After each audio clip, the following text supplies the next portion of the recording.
Ahora vienen muchos turistas a Roma para ver las obras de Miguel Ángel, para ver obras de arte. En el futuro será al revés, serán los europeos que van a ver el último bosque conservado.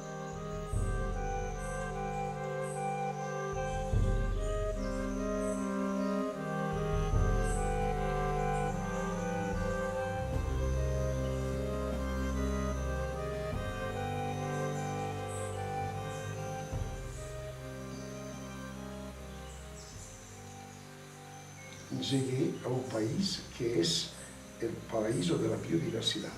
Y llegó por acá un amigo italiano, un apicultor, y el cual tenía mucho interés para la naturaleza. Y su sueño era de ver la selva amazónica, la selva tropical. Y bueno, Giovanni, puedes acompañar con mucho gusto. Estuvimos en la selva y ahí sí, el señor Máximo, así se llamaba el señor, gozaba de ver los colibríes, las mariposas, las orquídeas, pero algo interrumpía este gozo, este sueño. En el fondo se oía una motosierra, un ruido horrible, un ruido horrible en medio de la selva. Y me dice, ¿qué es esto? No es canto de pájaro, tampoco de rana. Y bueno, esta es una motosierra. ¿Y qué hace? Están tumbando la selva.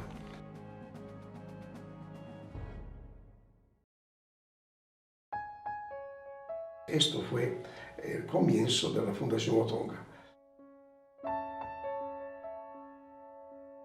Y frente a la pobreza y el hambre no hay nada que hacer. Hay que utilizar maneras fuertes. Entonces llegué a la conclusión, así, confía en mi amigo Máximo, mira, si quiere conservar este bosque, cómpralo.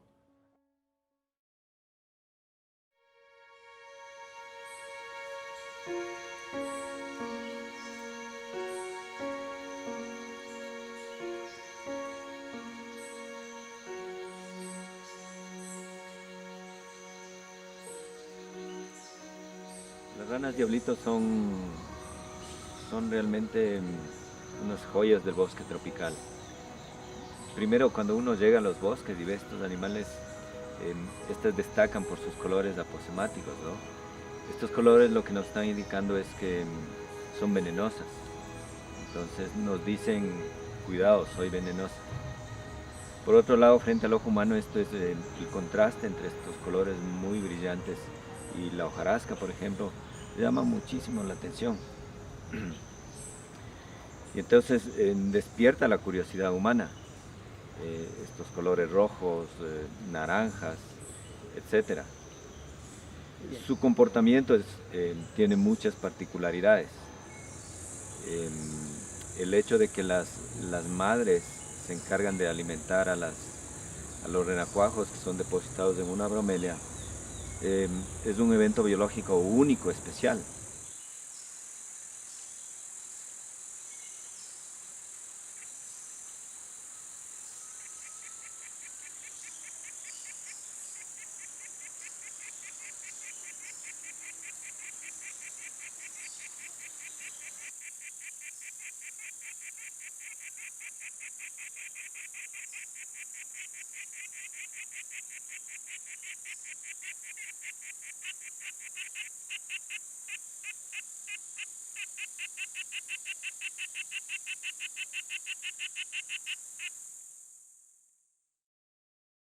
Pilobates terribilis, además de ser conocida globalmente, mundialmente, por ser el vertebrado más tóxico del planeta, eso le genera que exista una fama alrededor de esta especie y sea muy conocida en el mundo de los dendrobátidos. Para nosotros es un animal muy importante porque es una especie endémica de Colombia. Y no solamente endémica de Colombia, sino que es endémica de un área muy pequeña aquí en Colombia, que es el suroccidente, de aquí el suroccidente colombiano, donde nosotros en el Zoológico de Cali tenemos influencia. Las ranitas venenosas de la familia Dendrobatidae tienen unas sustancias que se llaman alcaloides. Estos alcaloides lipofílicos se ha visto que pueden tener muchos usos. Algunos de ellos son potentes analgésicos. Es el caso de la epibatidina. que ahora, con la cual actualmente se están realizando ensayos para su uso para controlar el dolor. Hay otras sustancias como la flubatina, derivada también de la epibatina, que pueden ser utilizados como marcadores del mal de Alzheimer. Y así, en realidad las ranas en general y las ranas venenosas son un arsenal de moléculas de interés biomédico. Decimos normalmente que son estas boticas ambulantes.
Los anfibios son indicadores de la calidad del agua, de la calidad del aire, son los primeros termómetros del ambiente, ¿no?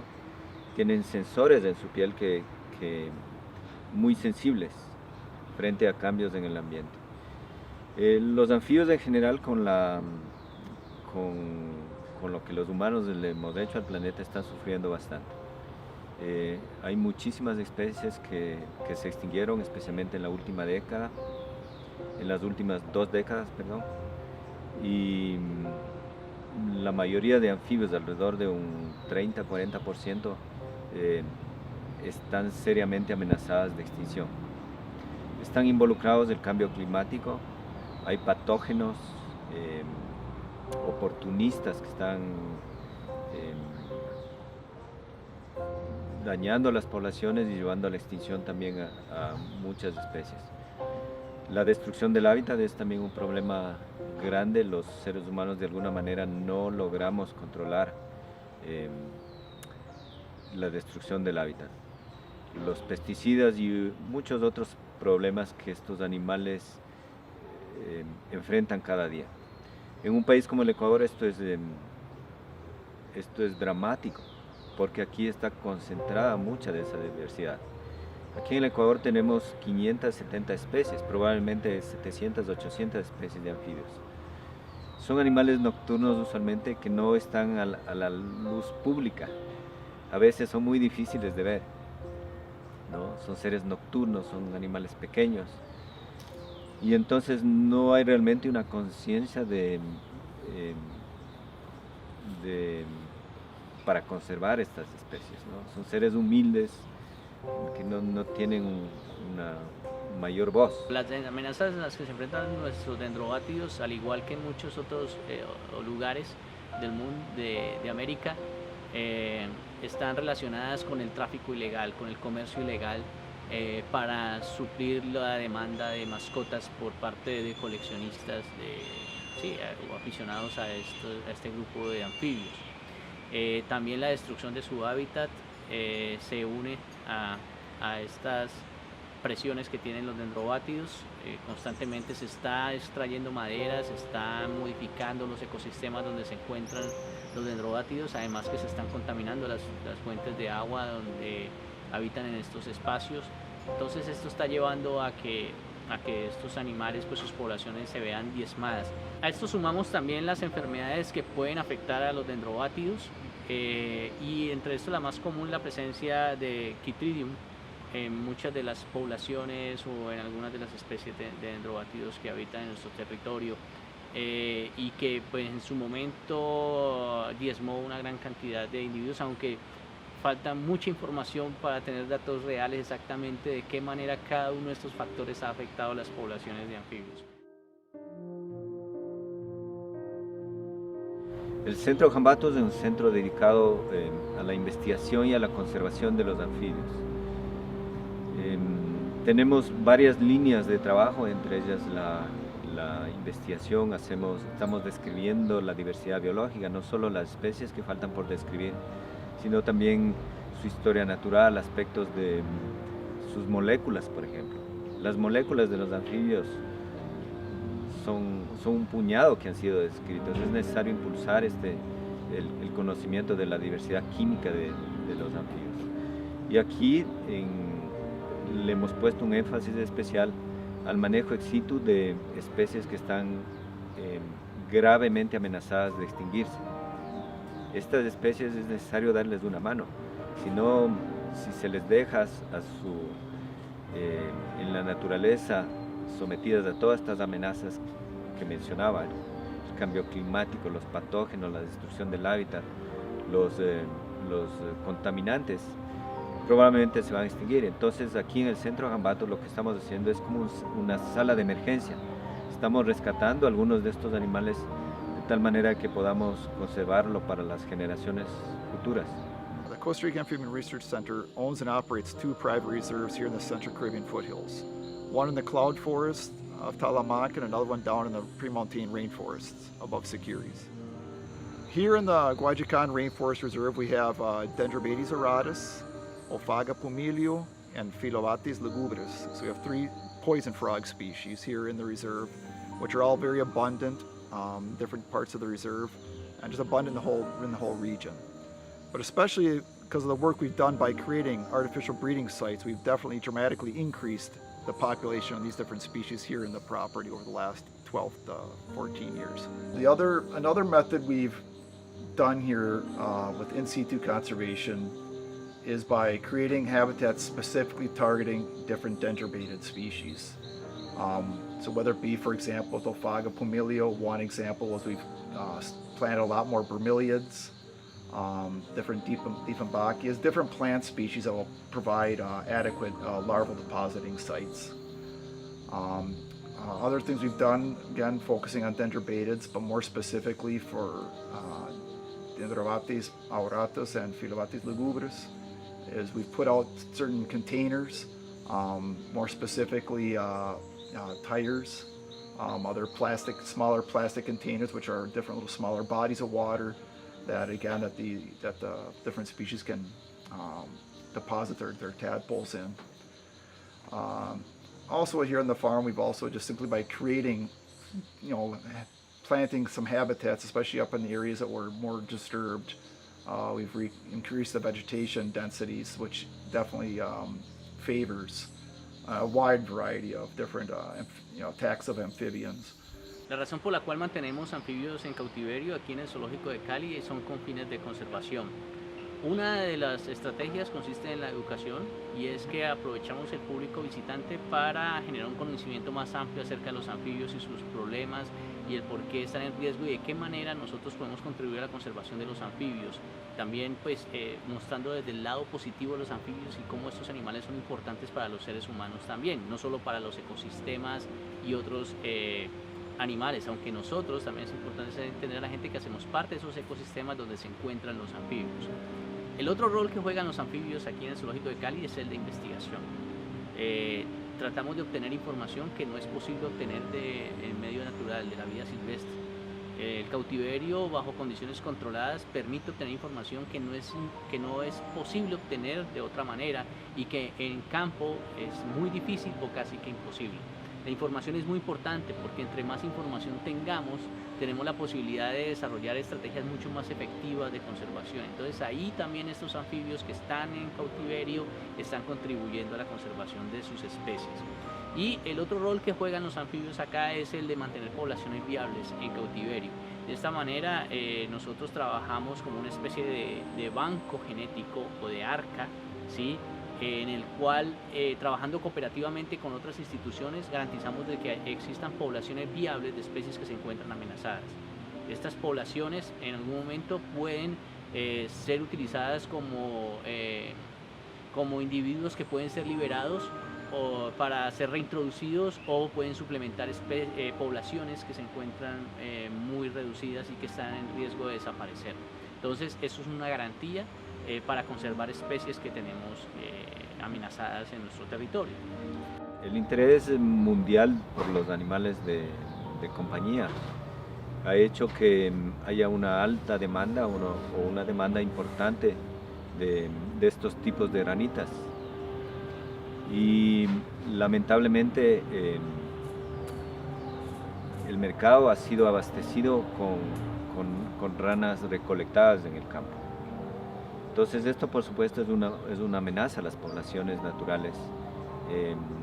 No es correcto, no es ético el que se obtengan los animales para satisfacer esta demanda a partir de ejemplares capturados en el campo.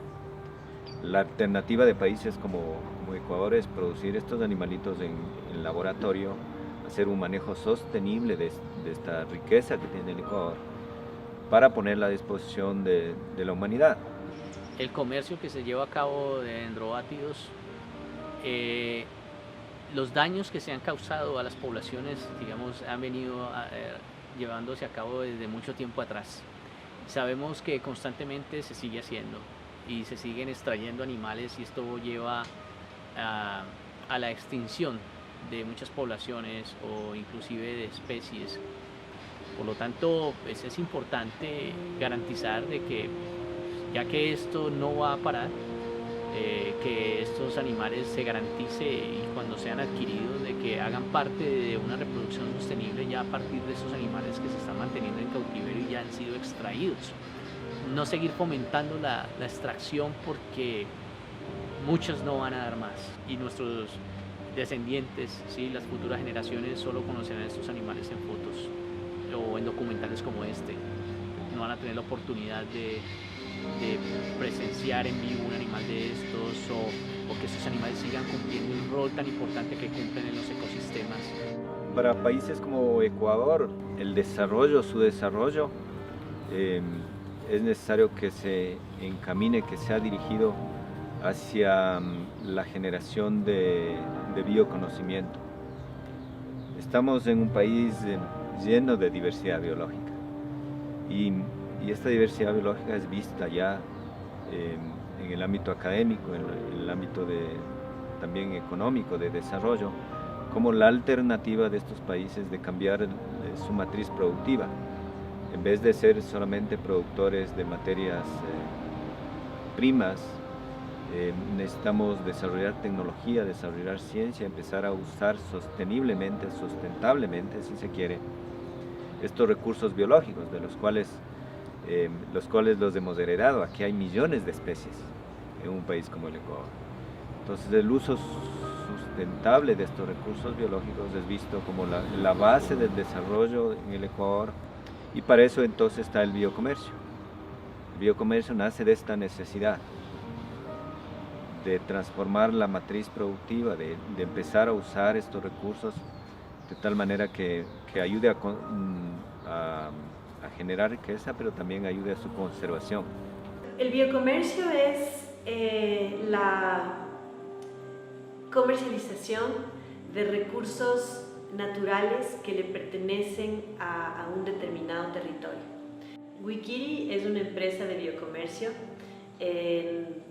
Intentamos ser sostenibles y sustentables. Nació para financiar la conservación y la investigación científica. Veíamos que había una oportunidad en el mercado negro de especies.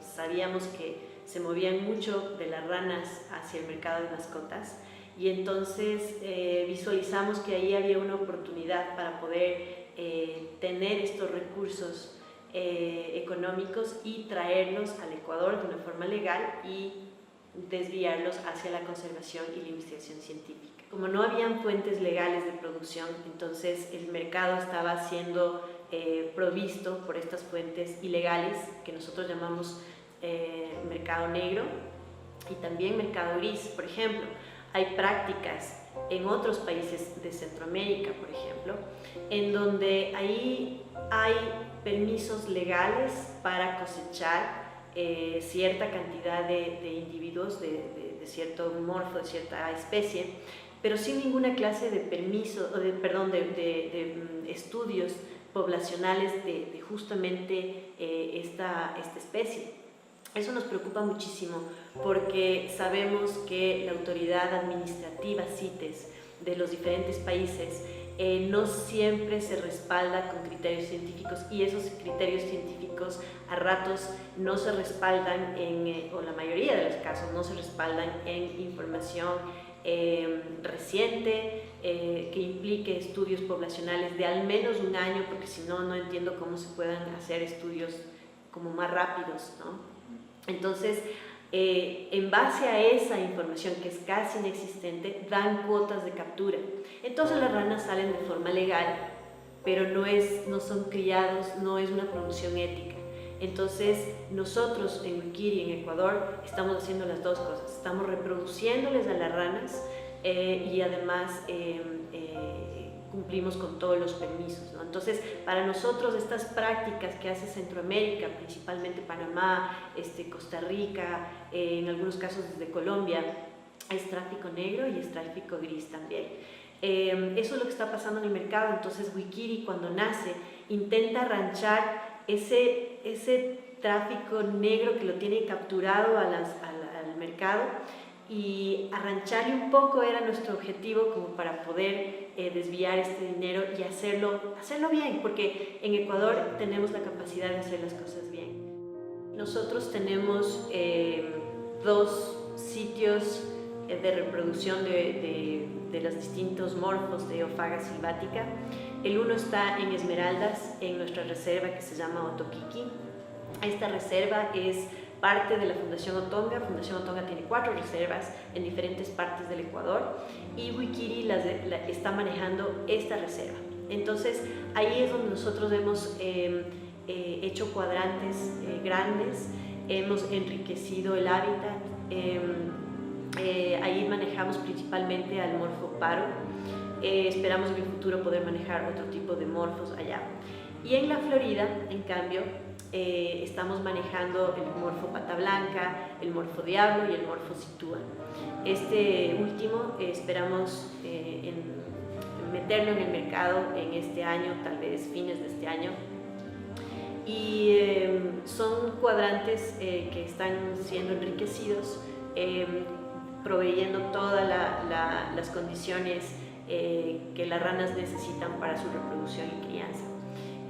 Una vez que las ranas se reproducen, nosotros monitoreamos en qué vaso, de qué bromelia, de qué parte las marcamos, y sabemos perfectamente que en tanto tiempo va a acabar el ciclo, y entonces vamos y cogemos nuestras ranitas que están ya listas para traer al laboratorio en Quito, y todas nuestras ranas terminan en el laboratorio en Quito para comenzar a ser criadas y esperar el tiempo en el que son listas para poder ser exportadas o vendidas localmente.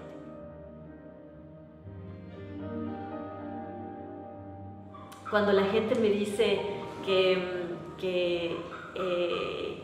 ¿por qué las ranas de Wikiri son caras? Es que bueno, o sea, qué bueno que han venido y que han filmado y que han podido ver. Es que esto es justamente lo que se necesita hacer. Necesitamos personal, necesitamos bioterios, necesitamos infraestructura, necesitamos de veterinario, necesitamos de todo lo que es los viajes hacia nuestra finca, todo el mantenimiento del laboratorio, luz, agua, o sea, absolutamente todo. Eso tiene un costo, y ese costo lamentablemente no es más barato que el pasaje de avión del traficante, de pagar $20 al campesino y regresarse con las ranas en la maleta. O sea, por supuesto, esas ranas son más baratas. Entonces, cada vez que me dicen tus ranas son caras, entonces siempre les pregunto, ¿comparado con qué? Si es que la comparación es con ranas traficadas ilegalmente que no han tenido todo este proceso de crianza y de reproducción, pues por supuesto, o sea, nosotros siempre vamos a ser más caros. Y ese es un poco el pedido al cliente final. si es que realmente está comprometido con la conservación, tiene que entender el punto de vista de acá. Este es un proceso que toma tiempo y por supuesto implica en costos más altos.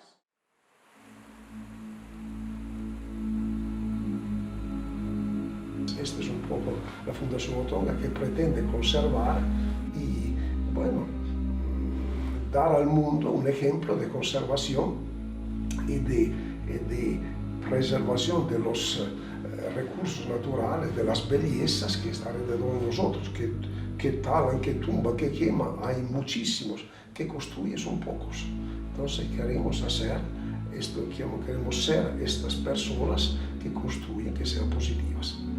Y se me ocurrió que al comienzo era solo conservar y después estudiar lo que hay adentro. Lo que hice, empecé a estudiar, a dar nombres a muchos seres que todavía no están bautizados. En la zona donde hay esta área protegida había muchos niños lindísimos, alegres, sonrientes, de estos niños que te dan ganas de vivir. Pero estos niños mañana serán hombres. Yo miraba a los padres con un machete bien filudo cortar la selva con un hacha. Mañana estos niños que sonríen mañana van a tumbar la selva. ¿Y por qué? Porque son pobres. Se me perdió el pelo solo a pensar a eso. Entonces se me ocurrió ahí otra maldad.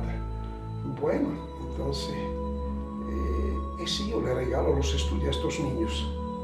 Empezamos. El futuro de los anfibios en los zoológicos, digamos que puede ser muy promisorio, pero a la vez un poco preocupante, debido a que es una necesidad que se mantengan anfibios en los zoológicos.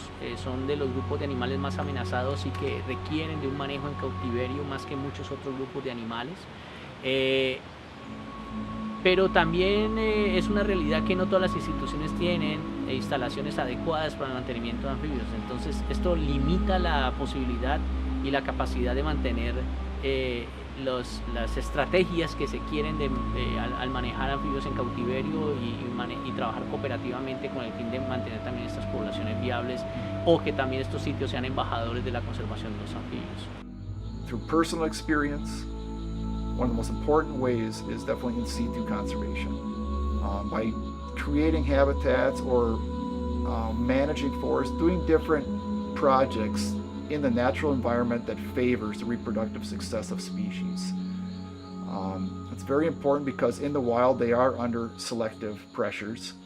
And also it's just the biggest thing too is also they're a little bit more independent of human influence, which is important. Just kind of give them a little bit of a push and let them kind of do what nature's done for, for thousands or millions of years.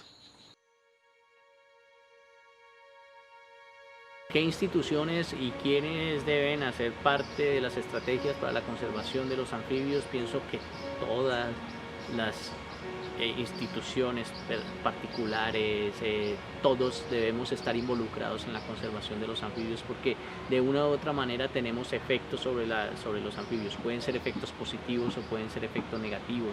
Desde los mismos gobiernos, los anfibios hacen parte de sus patrimonios naturales, y eso genera unas alarmas, unas preocupaciones que deben ser consideradas seriamente y apoyar todas las estrategias que existan alrededor de la conservación de los anfibios, sea in situ, sea ex situ.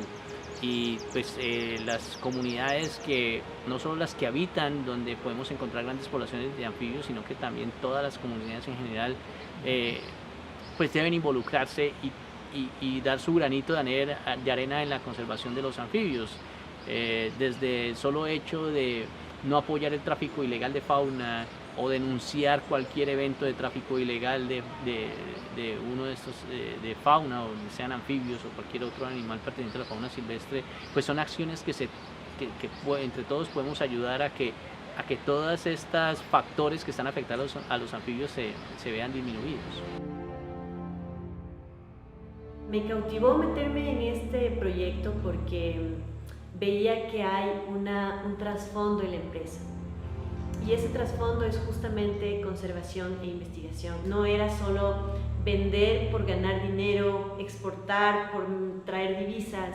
Esto tiene un corazón que va mucho más allá. El alma de Wikiri es el Centro Hambato, y eso es algo que que me conquistó. Eso es algo que para mí es trascendental, apoyar la conservación y no estar como de paso, tratar de hacer algo en este tiempo tan difícil para las especies, no solo de anfibios, sino de todo lo que es fauna y flora. Quisiera ver a los anfibios,